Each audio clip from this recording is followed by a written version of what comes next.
54 देखि 57 सम्म कसैले भेट्नुभयो भने उच्च स्वरले पाठ गर्नुहोस्।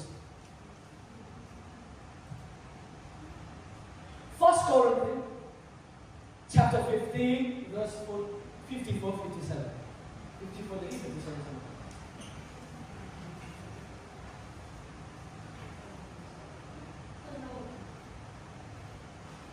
मैले आदि मात्रै भन्छु, कुरा गर्नु।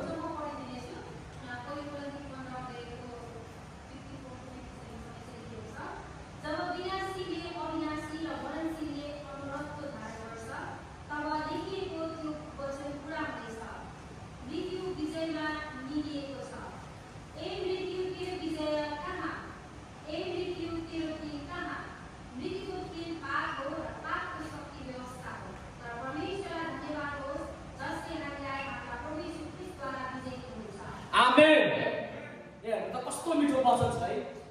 ए मृत्यु तेरो विषय कहाँ छ? खोइ कहाँ? ए मृत्युको विषय खोइ?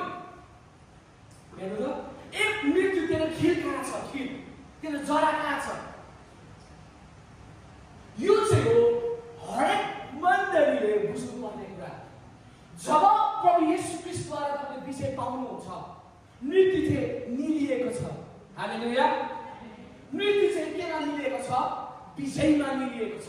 जब तपाईको एन्काउन्टर यीशु ख्रीष्टसँग हुन्छ, तपाईको मुक्तिदातासँग हुन्छ, तपाईको उद्धारकर्तासँग तपाईको एन्काउन्टर हुन्छ, तपाईको जीवनदातासँग तपाईको एन्काउन्टर हुन्छ, जब तपाईको एन्काउन्टर परमेश्वरको वचनसँग हुन्छ, तपाईँ एउटा कुरा हुन्छ कि मृत्यु चाहिँ विजयमा निलिएको छ, तपाईँ चाहिँ विजयी हुनुभएको छ।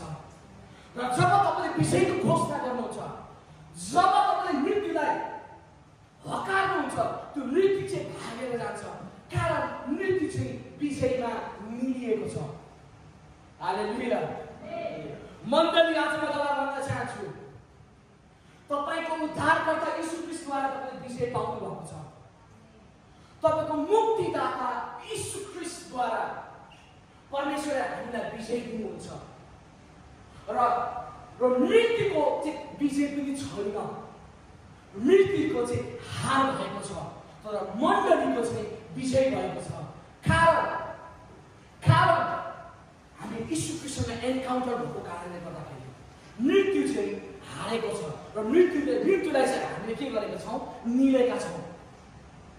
मृत्यु आउँछ, पुरा बिमारी भएर आउँछ, आँखाहरू धमिलो हुँदै आउँछ, क्यान्सर लिएर आउँछ, मृत्युले ब्लड क्यान्सरलाई लिएर आउँछ, नोज क्यान्सरलाई लिएर आउँछ,